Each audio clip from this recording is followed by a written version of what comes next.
بس الهواء واقف. البستان ما يرحم أحد وقت القايلة، خصوصا هاليومين. يعني بعدنا ندخل؟ إذا لازم بس دير بالك لا تطول.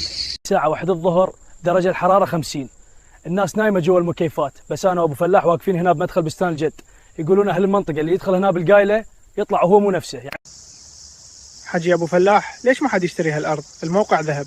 مو سالفة جنبوية، المشكلة بالعمار. عمال المكان ما يحبون الغريب وقت الظهر. العمال اللي جبتهم شافوا ناس شبههم يمشون. دير بالك الطريق يضيق أكثر. أدري بس خليك قريب. لا ترفع صوتك. شوف يمينك. شنو هذا؟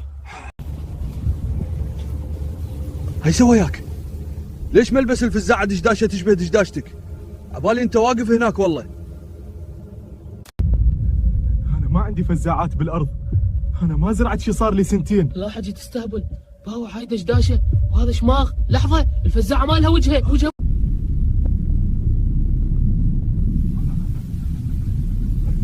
إذا ما عنده عيون لا تبوع بوجهه، وش ترجع بهدوء، لا تركض.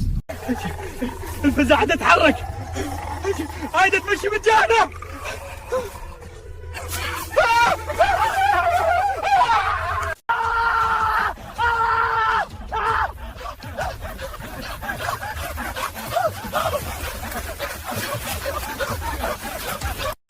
وين عنه؟ أبو فلاح وين الطريق؟ ضيعونا، الأرض تغير شكلها. قلت لك الظهر مو زين.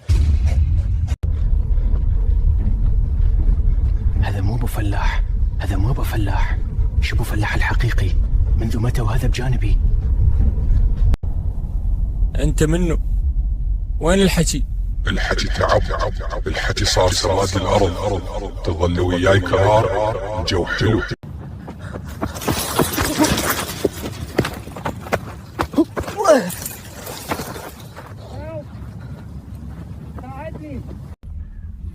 لا تجون الظهر، الشمس تعمي.